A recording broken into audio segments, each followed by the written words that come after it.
everyone, and welcome to a Wild Wednesday for December.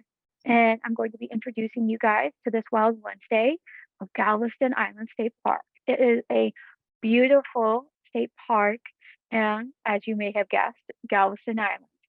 It has two really distinct features. It has a beach side, it has a bay side. So you can both enjoy the beautiful prairie, marshes on the bay side, and you can enjoy the beautiful beach, newly renovated. So you have all these beautiful features that are nice and new and exciting on the beach side. And we're going to get to learn more about that from our host for this week, for this month, uh, from Galveston Island State Park, Taylor. She's going to take over in just a moment. So, without further uh, words from me, I'm going to go ahead and introduce Taylor, our wonderful host from Galveston Island. Take it away, Taylor. Awesome. Hello. I turned on my video, so I don't know if you guys can see what I'm looking at, but again, my name is Taylor. I am the park interpreter here at Galveston Island State Park, and we are looking out over Galveston Bay right now. So I'm actually sitting on top of one of our observation towers here in the park. So I'll go ahead and get started with our presentation. So like I said, we are at Galveston Island State Park, and Galveston Island State Park is located more on the west end of Galveston Island. So if you're familiar with Galveston Island at all, if you come straight down 61st Street, you hit the seawall, you take an immediate right and drive about 20 minutes to the west of Galveston Island. That's where we are located, and we are the only place on Galveston Island that is protected habitat completely from beach to bay. So we stretch across the entire width of the island, which is pretty awesome for Galveston Island. Okay, good. Yep, so there is a map of our park. Like I said, we are more on the west end of Galveston Island, and we are about just 45 minutes to an hour south of Houston, depending on where you live. And here's the facility map of our park that kind of shows, or that shows exactly what our park looks like in terms of visitors. So we do have two sides of our park, as Aaron mentioned. So FM 3005 does cut directly down the middle of our park. So if you go to the north, then you'll be on the bay side of the park. And that is going to be where our nature center is, but also where the majority of our hiking trails, as well as kayaking, paddling trails. We do have campsites on this side of the park as well. And that's also where I'm located today, is on the bay side, or the north side of the park. And then on the south side of the park, or the beach side of the park, the ocean side of the park, is going to be where our park headquarters is. We also have majority of our day use areas there, as well as more camping spaces and one brand new hiking trail on that side. Awesome. So our park, like I mentioned, is the only place on Galveston Island that is completely protected habitat from beach to bay. So what I mean by that is the entire width of Galveston Island stretches with beach, so the Gulf of Mexico on one side, and then Galveston Bay on the other side, so on that north side of the island. And our park is the only place on Galveston Island that is completely protected. There's a lot of development going on Galveston Island, with more beach houses and just more industry coming in. So it's really nice to kind of have this secluded space that is just protected for those native plants and wildlife. So if you kind of think about it, you're starting at the Gulf of Mexico. We've got our beach with our dune habitats. And then kind of in the middle of our park, the Ooey Gooey Center is our coastal prairie. We've been doing a lot of work recently with our natural resource specialist, as well as our resource ranger here at the park, and lots of volunteers to be able to help bring that coastal prairie back to its former glory.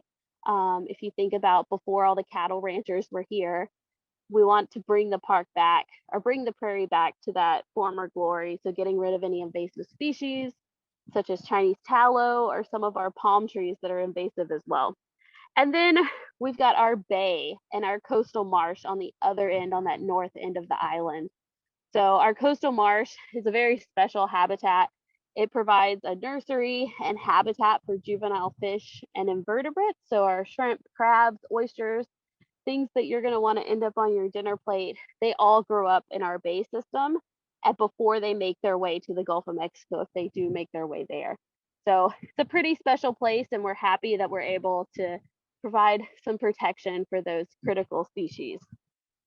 So a little bit of history about the park and about Galveston Island. So Galveston inhabitants of this island were the Karankawa and Arakisa indigenous tribes that lived here. The Karankawas made their way up and down the Texas coast, and the Arakisa actually were the first group of people to winter here on Galveston Island. Galveston Island is a great place in the summer. Lots of fishing and food opportunities for those indigenous tribes. But in the winter, it got pretty harsh. The storms would get pretty bad. So it took quite a while for a group to be able to winter here on the island, and the Artesia were the first group to do that.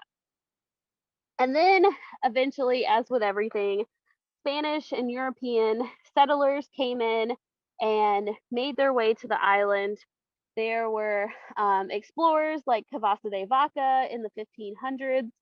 When he made his way onto the island, his accounts, he actually called this the Isle of Misfortune because he had such a terrible time here. He had a shipwreck and then was not very well received by the indigenous people.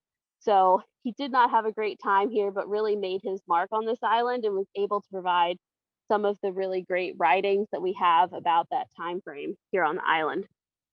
And then in 1900, a storm called the Great Storm of 1900 completely devastated our island.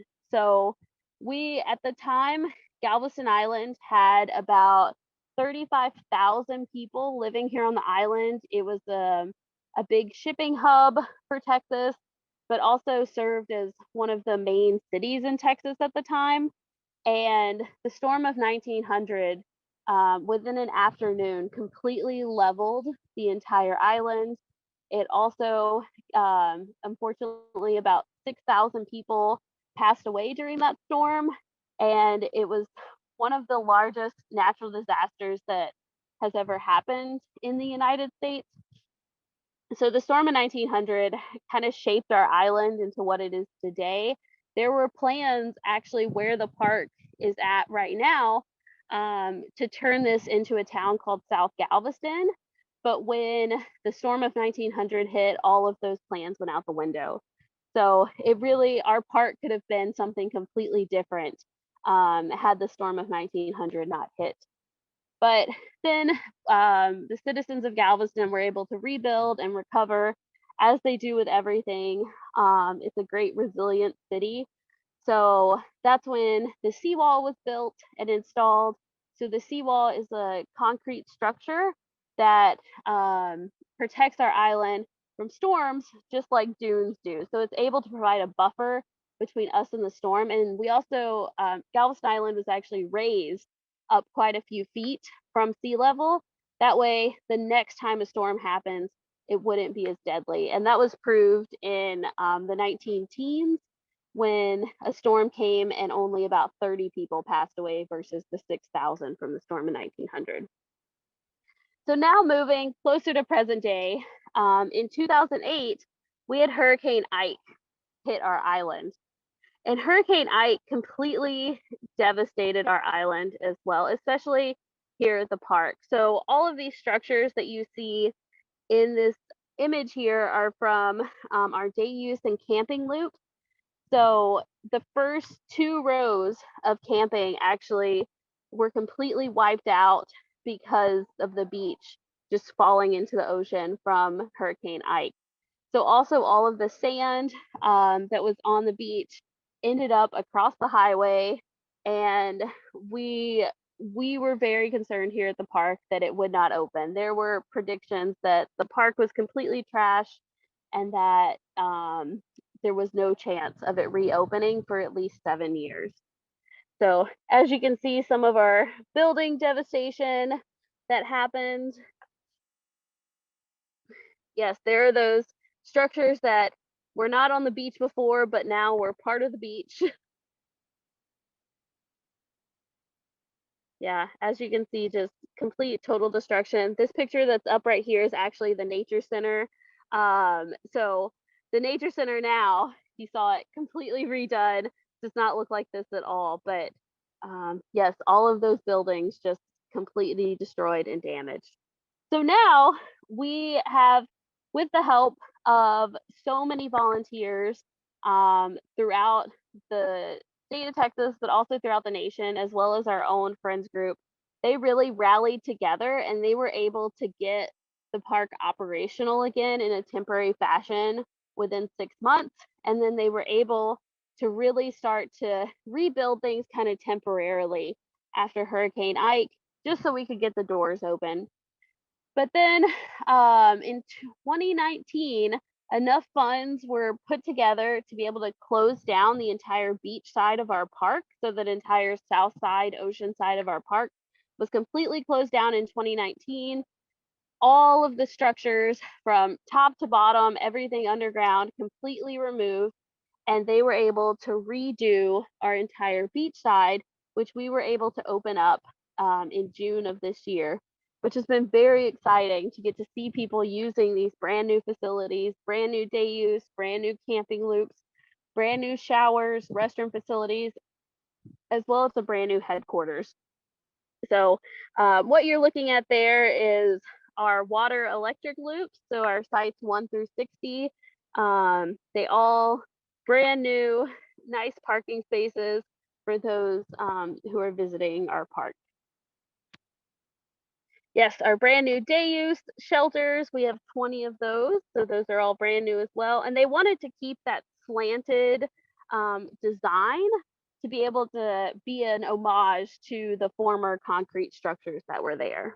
Also, our brand new tent platforms, which had never been at our park before. So a kind of a different camping experience for people, as well as rinse off showers and changing rooms that are on our boardwalks that go to the beach. That's a great, exciting renovation, especially for people that have a large family or kids or just want to rinse off before they get back in their vehicles and head home. Some more of those tent platforms with tents on them from one of our vendors in the park called Tenter. They actually are able to rent out a more of a glamping style camping experience for visitors. So, kind of just a little bit of information about the park. So, entry to the park is $5 per person, 13 and older. That's our day use entry fee. Any children 12 and under are free to get in the park. And then for camping on the beach side, we've got 10 sites that are dry camping. And what that means is that there isn't going to be a electric post or a water spigot right at your site, but there is water nearby. That's good. Those are going to be $15 each, and we do have 10 of those on the beach side. And then our tent sites, those are going to be more of our group sites, perfect for Boy Scout or for Scouts, for large family groups that want a lot of sites that are really close together. We have 15 of those sites. Same thing, water nearby, not directly at your site, but still pretty close by. And then our tent platforms, we have 10 of those sites. They're going to be $20 a piece, and that allows you to put your tent right on one of those platforms. And they're probably one of my favorite sites because then when you stand on your tent platform, you can see the ocean over the dunes. And also on the beach side, we have 50 sites that are our water and electric sites. Those are going to be $30 a piece. And those are going to be recommended for our RVs, but you can still camp there with a tent if you would like. But the sites are a little closer together because they're made for those RVs, but still great options if you need that water and electric for your camping. I've seen people get really creative with where they put their tents, and as long as they're staying in their spot, that's a-okay with us. And then we've got our premium water and electric sites. Now, those are $35 a piece. We only have 8 of them, but those are really nice because they actually provide a double parking spot on the slab where you could park your RV and then park your truck right next to your RV as well versus having them one in front of the other. And those are a little bigger sites, but they also allow you to add more people to those sites as well. Whereas normally with your $30 water electric site, you can only have up to 8 people. Those sites allow up to 12 people to be at those sites. And then moving over across the street on the north side of our park, on our bay side, we have a water only campsite loop. Those are $15 a piece, and there are 10 sites. And that loop is really nice because it also has the restroom right in the middle of the loop. I forgot to mention with all of the beachside sites that there are restrooms very close by to all of those sites. So no need to have to trek super far to get to them. But for our bayside, the campsites with water, like I said, that's going to have our restroom in the middle of that circle, which is really convenient, especially if you really like camping in a tent. And then on our bayside as well, our water and electric site, it's going to be in the loop right next to it. There are 20 of those sites, and they're going to be $20 a night.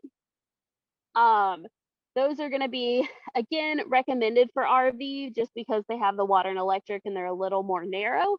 But you can also put up a tent right there too if you need that water and electric. So my favorite side has to be the bay side of the park because you get this really great west end sunset. So I've camped in the water only site on the bay side in that loop, and the sunset is just amazing from the bay side. So little personal preference there. And then if you are not so into the camping outdoors, we do have 2 historic homes that are on property, and they are the Stewart and Ranch houses. So the Stewart and Ranch houses were here when the Stewart family, who owned the spot where the park is now, when it was a cattle ranch, they owned this land, and they also owned the houses that were there, and we were able to keep those houses and preserve them. So if you think about it that way, you get to kind of stay the night in a historic space where lots of decisions were made about the Texas political scene. Mako Stewart Jr. was really involved in Texas politics. So many decisions were made at these houses. So you get to live a little bit of that history. So for our Stewart house, they are $250 a night with 3 bedrooms, sleeps up to 8 people, has restrooms with full functioning kitchen, seating areas, very nice. And you get your own kind of secluded area where you get to look over the bay without having a lot of other people around you. And then our ranch house is right next door to the Stewart house. So the Stewart house was where the Stewart family spent most of their time when they were on the ranch. Kind of think of it as like a vacation house. And the ranch house was used for any guests or visitors that they had. So they kind of had a guest house next door. Still having that very historic feel. And those are the ranch house is $200 a night, has 3 bedrooms, and sleeps up to 6 people. I will tell you that currently the ranch house and the Stewart house are going through some renovations because as they are over 100-year-old houses, some things need to be renovated, but still keeping that historic aspect to it. We're working with a lot of our team in Austin, our historic architects and things like that, to make sure that we are preserving the history perfectly. So it's a lot of hands going into it. You can't just go in and change fixtures or put in modern things that aren't sticking with the time period of those historic houses. So and those, for the ranch house and the Stewart house, to reserve those, you do have to call the reservation line, and they'll be able to let you know when those reservations are open and available again. So for recreation, our park has a little bit of everything for everyone. So you can swim in the Gulf of Mexico. You can fish in Galveston Bay, or you can surf fish on the beach side. And also, if you visit a Texas state park, you don't have to have a fishing license as long as you're fishing from the shore. So that's a big draw in for people for our anglers that really love to fish out here.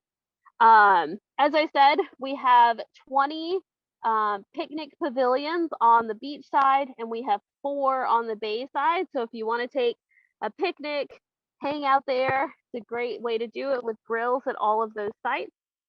Bird watching is huge. We are one of the first stops that when birds are migrating, coming back to North America in the spring, we are one of the first stops that they stop at. If you think of them flying from Mexico or flying from South America over the Gulf of Mexico, they need someplace to land. And they land right here. Galveston Island actually has a whole week dedicated to birding. It's called Featherfest. It happens every April. So we get so many birds here in the park that I cannot even tell you what half they are, because I am not a birder by trade, but I am learning very quickly. As far as hiking and biking, so you can hike and bike on any of our trails, and we've got about 6 miles of hiking trails here in our park. The majority of them are on the bay side of the park, but we do have a brand new trail I believe it's 1.3 miles on the beach side. It's called our Swale Trail. So it goes through the swales and the coastal prairie on that side of the park. As far as paddling, we have 3 kayak launches here in our park, and total they're just about 10 miles long if you paddled all 3 of them. And they make great opportunities if you are a kayaker or a canoeer and you really want to get out in that Galveston Bay marsh habitat. You can really see some cool species that you wouldn't be able to from the land, just being able to explore that bay habitat. We also have anglers who use fishing kayaks that are able to get out there and kind of get the bigger catches that are further in the marsh. And then just relaxing. It's a very peaceful, calm place. I mentioned sunsets earlier. I may be a little biased, but I think that Galveston Island State Park has the best sunsets on the west end of Galveston. I actually offer a ranger program called Sunset Watercolors, where we come to the observation tower and we paint the sunset, and it is just wonderful. So just spending a relaxing day outside, I mean, who doesn't like that? And then equipment rental. So this is my favorite part. So if you are traveling from far away, or you just don't want to have to pack all of this stuff into your car, or if you don't have storage for all of this stuff that it takes to be outside and to spend time at the beach, we actually have a vendor here in the park called Texas Camp Company, who rents out beach chairs, umbrellas, cabanas, kayaks, paddle boards, bicycles, e-bikes. So everything that you could need to make your day at the beach or your day at the park just perfect. My mom actually, she has always wanted a stand-up paddleboard, and I finally convinced her to come to the park, try it out, make sure that that's what she wanted before she was able to go purchase her own and make that big investment. So I always kind of recommend that for people who are brand new to something like kayaking or paddleboarding. That way you test it out and you are able to get comfortable with those things before you spend a lot of money on something that you may not really feel like it. As far as our bikes, you can take, or for Texas Camp Company's bikes, you can take those on any trails. However, the e-bikes do have to stay on pavement, but it's a great way if you're camping on the beach side and you want to get to the bay side, but you don't want to unhook your trailer or pack up all your stuff or something like that. You can take one of the e-bikes and see the bay side of the park without having to take all your stuff with you. And then accessibility. So one of the things that when they were constructing the beach side of the park is to be able to make things accessible for those who wouldn't be able to kind of make their way to see these places that we hold so special on a normal basis. So we've got these really great beach wheelchairs that have these huge rubber wheels that allow you to be pushed onto the sand, stick your feet right in the Gulf of Mexico, So those are available for anyone to use at our headquarters. You just have to sign them out and then sign them back in and return them to headquarters. As also for accessibility, a lot of people have worries about being able to get from their vehicle to the beach. If you're familiar with Seawall in Galveston, it has really steep stairs that walk down to the beach. So that's not really accessible for someone who has mobility um, struggles. So we actually have three paved boardwalks that go out to our beach, and they're paved with concrete and they make a slope right down to the beach. So you don't have to worry about walking over dunes or trudging through the sand to be able to get to the beach, because we made sure that those um, concrete boardwalks are right there, will take you directly to the beach. So you don't have to worry about anything if you have any sort of mobility times. But also, on our boardwalks, there's also a little offshoot jetted off right at the dunes, where if you don't even want to get sand on your feet, but you still want to see the ocean, you can do that as well from our boardwalks.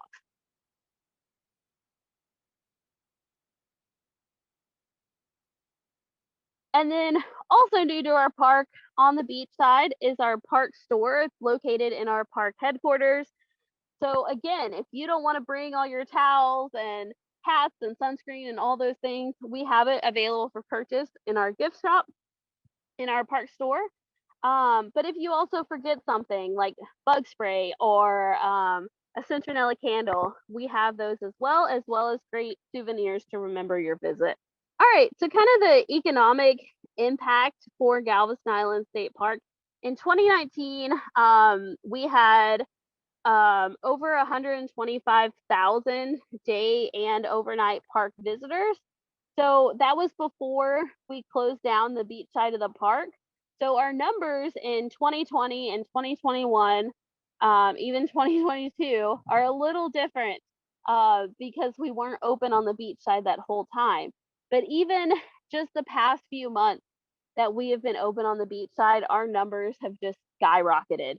I believe in 2020 we were at 20,000 or 30,000 visitors, and we are already exceeding those numbers with the beach side of the park being open. So it's very exciting. But one of the great things about our park is not a lot of people know about it when they come to Galveston Island. So you still have that secluded feel on our beach side of the park, even if there are quite a few people here in the park. So the majority of our visitors do come from the Houston area, just because it's really close by, about an hour drive for them. But we do get people from all over the state as well as all over the world. Right now it is December, even though it doesn't feel like it. We have a lot of our winter Texans coming in. So people that come from other parts of the country or even other parts of the world that come to Texas to spend their winter, because it's a very mild climate right now. And the beach is just a great place to be. And especially if you love birding, the winter, late fall, winter is a great time for spending time at the park. So as far as economic impact, cool. So about 63.3 jobs have been generated by the non-local visitors to the park. And then over 164,000 sales tax generated and a $3 million economic value. So this is all data from 2018. So I can only imagine what it's going to be like once we are really in the full swing of things with that beach side of the park being open. All right, so that's all I have for the presentation side. So if you have any questions, I believe Aaron is taking Q&A as we go. Did we want to answer any of those questions right now, or do you want to just move on with the tour? Go ahead and move on with the tour, and I'll go ahead and answer any questions in the Q&A. Okay, cool. I am putting my phone in the gimbal so that you... Okay, while Taylor's doing that, I'll go ahead and read out the two questions that came up, just so other people know what they are. Kim asked, do RV sites include sewer? And the answer to that is none of the sites are full hookup throughout the entire park. There is a dump station on the beach side. Tyler, is there a dump station on the bay side? There is a dump station on both sides of the park. Right now, the dump station on the bay side or the beach side is having some struggles, but we are working on getting that repaired. Okay then. So yes, there are dump stations on both sides. Awesome. The next question came in from Cynthia. The question was, how long can you stay at the park? And the question is standard across all state parks throughout the entire system, and that is 14 days stay.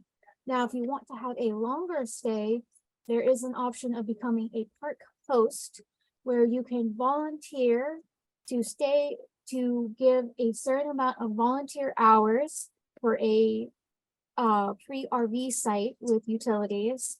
And so it's a trade. So by volunteering, you get a free RV site. So this is a great way of supporting your state park while at the same time being able to stay at the state park.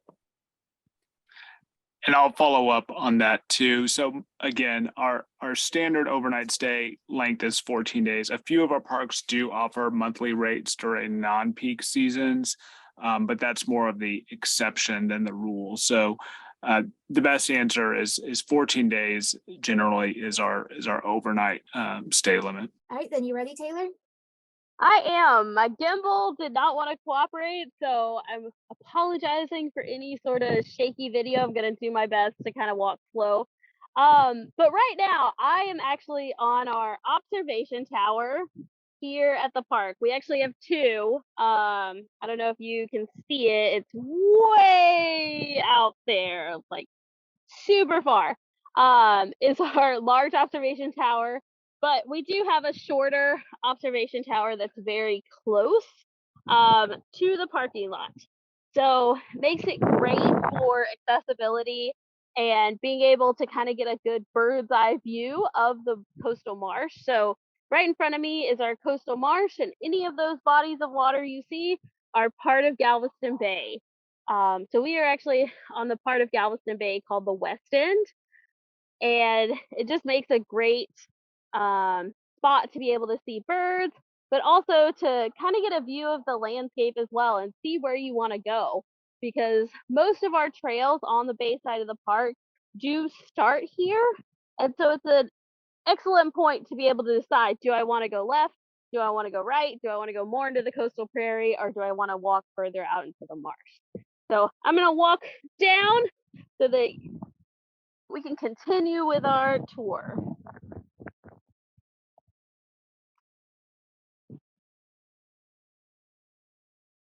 So it is a very windy observation tower as well.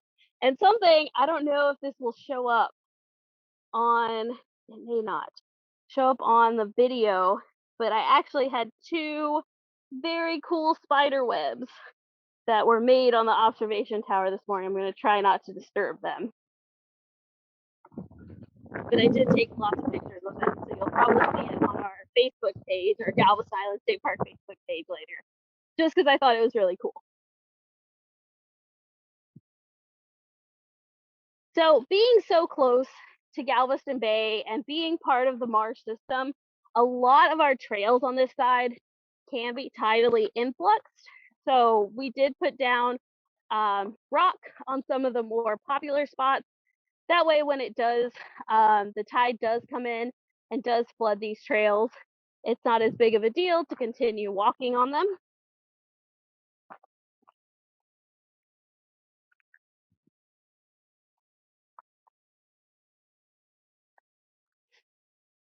So like I mentioned earlier, the bay side is my favorite side of the park because of it being that nursery, that kind of preserve away from the harsh beach side where it's really windy and high energy. So all of our plants are adapted to living in this space as well. So we can talk about that in just a second. But something that is really cool that I showed Aaron yesterday is these holes. And we always find them on the bay side of the park. And you can see right here, there's like 4 or 5 of them. And everyone is like, what are these holes? Why are they here? People have lots of theories about what they think they are, but they are actually from fiddler crabs And fiddler crabs, they burrow down on the marsh side of the park. They make these holes, and the male fiddler crabs actually make these really big pellets when they're digging out their holes. And then the little pellets right here are actually spitballs, because when they sift their food through the sand, they have to spit out the sand and keep all of the yummy goodness that's left behind. So when I walked up, I saw a fiddler crab run in, so I was kind of hoping pop his head back out, but probably not.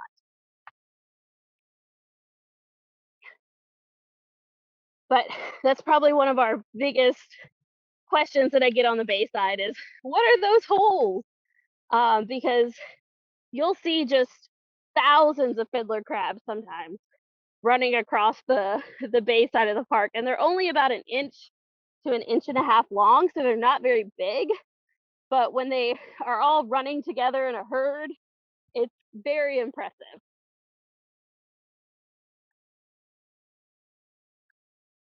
So as we get closer to the water, you should see that our plant life kind of changes.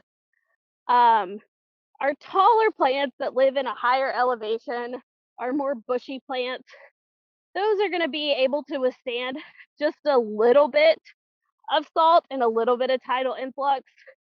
But then as we get closer to the water, you'll notice it turns more grassy. And there's even succulents that live out here that can spend a lot of time underwater. So our plant life changes as we go out into the marsh. So this is one of our 2 boardwalks that actually goes across the coastal marsh here and across Galveston Bay. And it's very, very shallow.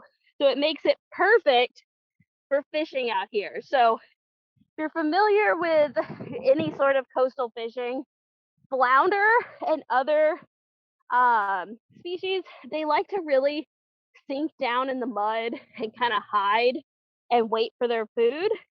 So these boardwalks make a perfect place for any of our anglers out there that want to have a good time and fish from these boardwalks.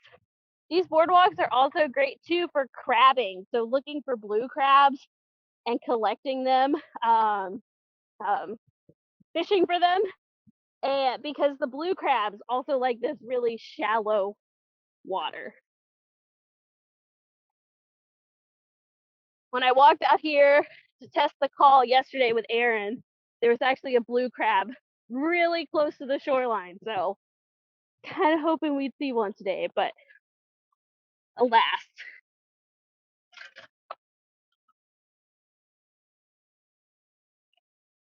And I don't know if you can see this in the video, but there are bird footprints all throughout the mud in this marsh.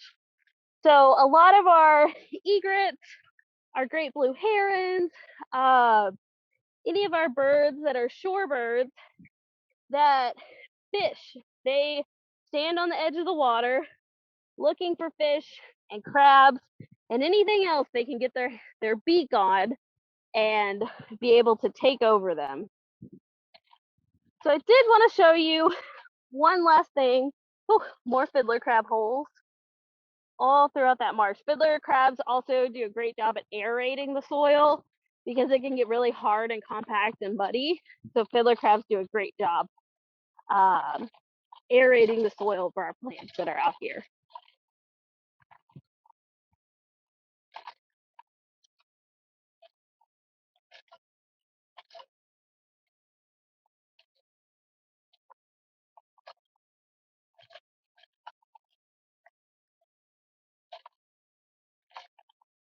So your eyes are not mistaking you. There is a very large bird out here at our park. So I'm gonna get close to it so you guys can see. Don't worry, it's not gonna hurt me. It's not gonna take me away. It pretty much stays in the same spot.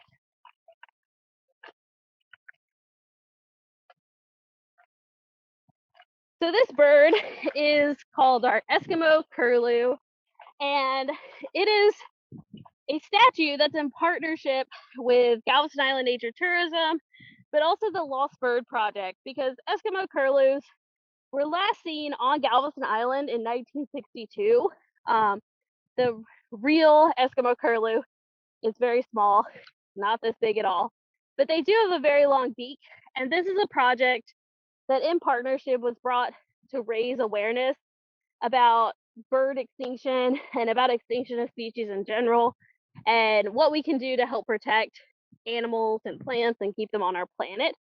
So pretty exciting that we have this statue in memoriam of the Eskimo curlew and that species that was last seen here in 1962. And then one of our crossroads. Like I said, most of our trails go from that observation tower. So you can either go to the left and make another loop through the marsh, or continue on to one of our other bridges. This bridge, it's a little deeper.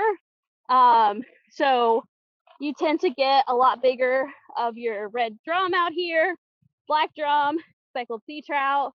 It's a little too deep for flounder, but this is where people come when they are really looking for some of those drum species, also known as redfish. But the tide, it goes in and out. So right now is low tide, and it'll raise back up and get really close to covering this bridge here.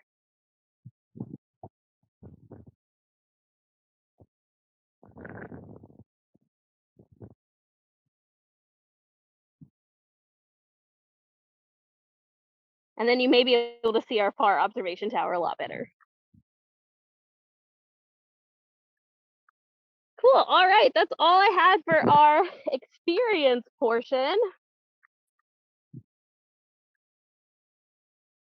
Thank you, Taylor. That was awesome. Yeah. Well, that was great. So we've got a couple questions that have come in. Are you ready for them? Yeah. Okay. On the platforms, are they required to have tents on the platforms, or can they have them on the grass? You could have your tent on the platform or on the ground. It's really up to you. The sites do allow up to 8 people for that site. So if you have multiple tents, you probably wouldn't fit all of them on the tent platform, but you can fit, I believe it's a 20 by 20 platform. So you can fit pretty good sized tent up there, but if you need extras, they can go on the ground. That's fine. Okay. The other one was completely agree on the, okay, so are you able to leave your boat in the water when you rent the steward or ranch house? Oh, that is gonna be a no. So we don't have anywhere in the park that you can pool any sort of boat or other watercraft other than a kayak or a canoe up to. And really at the Stewart and Ranch House, something really cool is it has one of our largest oyster beds right off the edge of it. So not a great place to launch your kayak from, or really if you were able to pull up your boat to, not really a great place for that either. Okay, then. The next one is from Stephen, and his question, or their question is, are there a large number of mosquitoes in the RV area or on the trails? Yes and yes. So mosquitoes, just like all of the other wildlife that live here, mosquitoes do live here as well. And they tend, it, I'm gonna say tend because mosquitoes always, they break whatever I say. But they tend to be more active at dawn and dusk.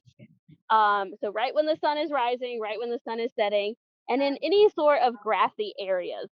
So especially along our coastal marshes, and any sort of more grassy areas. So my advice to anyone who comes to Galveston Island State Park is just plan ahead. Just go ahead and bring bug spray and plan like there are going to be a lot of mosquitoes, because if there aren't, then you'll be pleasantly surprised. But then if there are, you will be prepared.